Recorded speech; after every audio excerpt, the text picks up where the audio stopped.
Hi and welcome back to 90 Day Dental Day 49. So it's been a really good session on dental materials so far, and it's been a really useful update. And today we're going to take it up another notch, and we're going to look at the bonding scenarios and also the different levels of how bonding has developed over the years in dentistry. Really useful, and it really opened up my eyes when I first encountered this many years ago. What better person to give us this than one of my inspirations through dentistry through the many years over the last couple of years, and also one of the best lecturers and teachers I've come across as well. Andrew Chandrapal, take it away.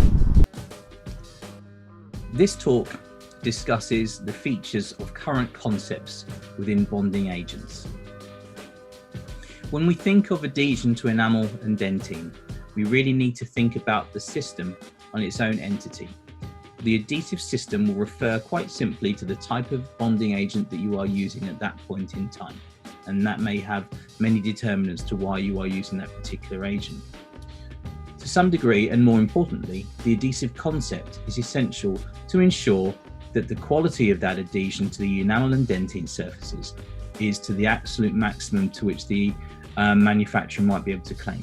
And that really means the method of use has got to be applicable to that particular system. As many of you will know, the history of dentine and enamel adhesion has been around for nearly 70 years.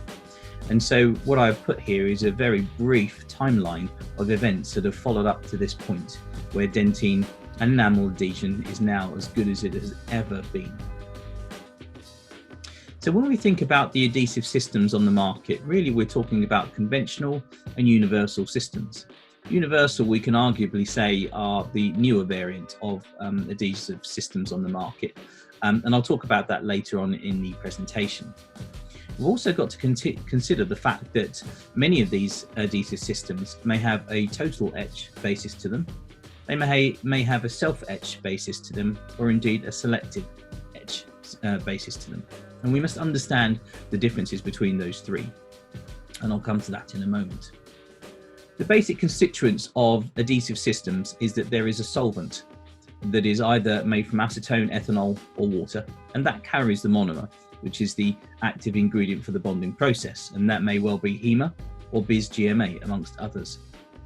There are obviously curing initiators, because these tend to be light cured, and there'll be some inorganic fillers in some cases. Now, in terms of etching, I mentioned before that you may have a total etch system. Now that means that the adhesive system you are using doesn't have the ability to be able to condition the enamel or the dentine.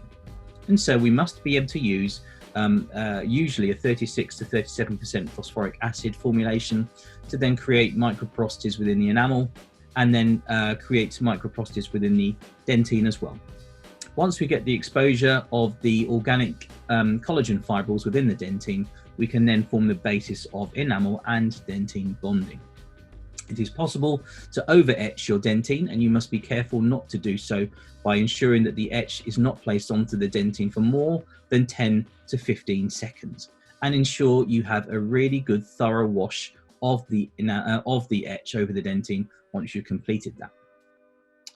Now, once the primer is ready to be applied onto the tooth, you must bear in mind that the solvent does have an effect upon the effectivity of that monomer to be placed into position.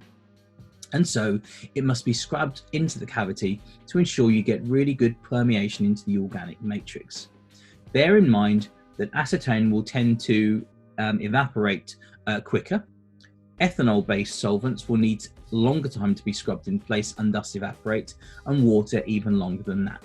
So you must adhere to your manufacturer's instructions in terms of scrubbing into the cavity and then a very light air dry, ensuring there's no water or oil in place. Some of the adhesive components of the bond may be filled, some unfilled. Where you find they are filled, there'll be a percentage between 0.5 and about 40% filler content. The higher the filler content, the thicker the film thickness. Now, we all are fairly familiar with the generation classification of adhesive systems. That can also be a little bit confusing. So the new nomenclature of these tends to be in the number of steps, i.e. 3 steps, etch, prime, bond, 2 steps, or 1 step that combines the whole thing. Now here what I've tried to do is apply the generational nomenclature with the step nomenclature. And then that shows us very basically what each of these are. The fourth generation, the most widely researched and arguably the most predictable methodology, shows a 3-step procedure where you are etching, priming, and then bonding as a separate entity. The 5th generation is where you are using a separate etch and then a combined prime and bond, which is also a very common modality of mechanism. The 6th, a self-etch primer, followed by a bonding agent. The 7th is an all-in-one system, and the 8th refers to really to my knowledge, only one brand of bonding agent on the market. So the majority of our bonding agents will be between the 4th and the 7th generation. Now, if I then further try to simplify that, the total etch steps that we may be using refer to the 4th and 5th generation. Total etch meaning we etch the enamel first of all, and then we etch the dentine for 10 to 15 seconds after that. So both tissues are etched. For that type of etching system, generation 4 and 5 or 3 and 2 bottle systems will work perfectly well. If you are then using a 6th or 7th generation adhesive system, you will tend to be performing a selective etch system. That is where the dentine is not etched by your phosphoric acid. The reason being, the pH or the etching potential of that 6th or 7th generation bonding agent is sufficient to etch the dentine, however, not the enamel. So you selectively etch the enamel only. Please ensure that you are aware of the differences between these two mechanisms. It is essential that the dentine is not over-etched by employing a total etch system on generation 6 and 7, because you will find that the dentine is way over-etched. So when we look at that, again, to simplify that, we are looking at total etch systems that work with 4th or 5th generation adhesives, or selective etch techniques that are used with 6th, 7th or 8th generations. Now, where does the science leave us? What is the quality of the initial and the long-term bond, and what is the thickness of that bond? Well, the research to date and the gold standard remains to be 4th generation bonding at this point in time, which is where we prefer to be using 3 separate steps, where we have 3 different chemicals effectively, or compounds, that are then being used for different functions, where we initially etch and condition the enamel and dentine, then we prime the enamel and dentine, and then apply our bonding adhesive. And that has given us the greatest level of adhesion, up to 25 megapascals for the longest period of time. That ensures that we can get a very stable hydrophilic and hydrophobic interface, but also bearing in mind the data does show that it's more effective on sclerotic dentine, because of course, as we know, dentine will be dynamic over a period of time. A word on universal adhesives, as I mentioned earlier in the presentation, the main additive here is the inclusion of a compound of 10-MDP. Now, this particular additive was used in one particular adhesive earlier, and as the patent ran out on that particularly well-proven adhesive, other brands started to utilize this particular compound. And the addition of this means that the adherence to be able to chelate calcium onto dentine is improved. And so the bond to dentine, which we have always known to be the weaker one out of the 2 of enamel or dentine, is then improved. And that's why universal adhesives tend to have the addition of a compound of 10-MDP, such as the ones I've shown here on the screen, that will then improve the bond to dentine over time.